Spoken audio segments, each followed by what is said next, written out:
আওয়ামী সরকার লুণ্ঠিত কিছু ব্যাংকে তাড়ানো সংকট কমাতে নতুন করে 22,500 কোটি টাকা ছাপিয়ে বাজারে ছেড়েছে।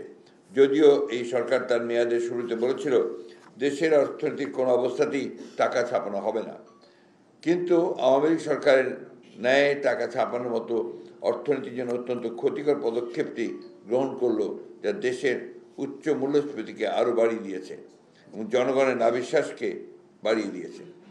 প্রিয় সাংবাদিকবৃন্দ, সরকারি রেকর্ড অনুযায়ী ডিসেম্বর 2024 দেশের জাতীয় মূল্যস্ফীতি ছিল 10.89, চিত্র 2। খাদ্য মূল্যস্ফীতি 12.92।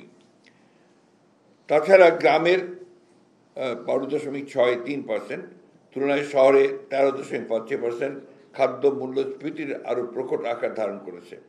নিত্য প্রয়োজনীয় খাদ্যপণ্য ও আনুষঙ্গিক জিনিসপত্রের দাম এমনিতেই নাগালের বাইরে চলে যাওয়ায় প্রান্তিক জনগণের পাশাপাশি খেটে খাওয়া মানুষ, দিনমজুর ও স্বল্প আয়ের মানুষদের জীবন দুর্বিষহ হয়ে উঠেছে।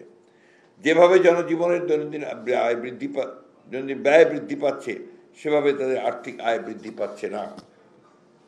বর্তমান অর্থনীতির বিবেচনায় অন্তর্বর্তী সরকারের এই নতুন করের সিদ্ধান্তের ফলে 1 নম্বর, বর্তমানে প্রায় 13% ক্রমবর্ধমান মূল্যস্ফীতি আরও বৃদ্ধি পাবে।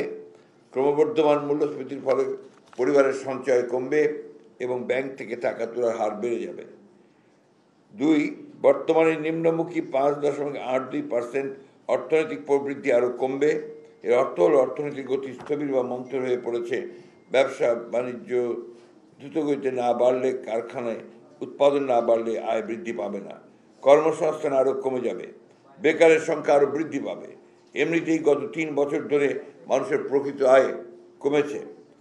বিবিএস-এর হিসেব অনুযায়ী গত ডিসেম্বর মানুষের আয় বেড়েছে 8%, কিন্তু জিনিসপত্রের দাম অর্থাৎ মূল্যস্ফীতি বেড়েছে প্রায় 11%।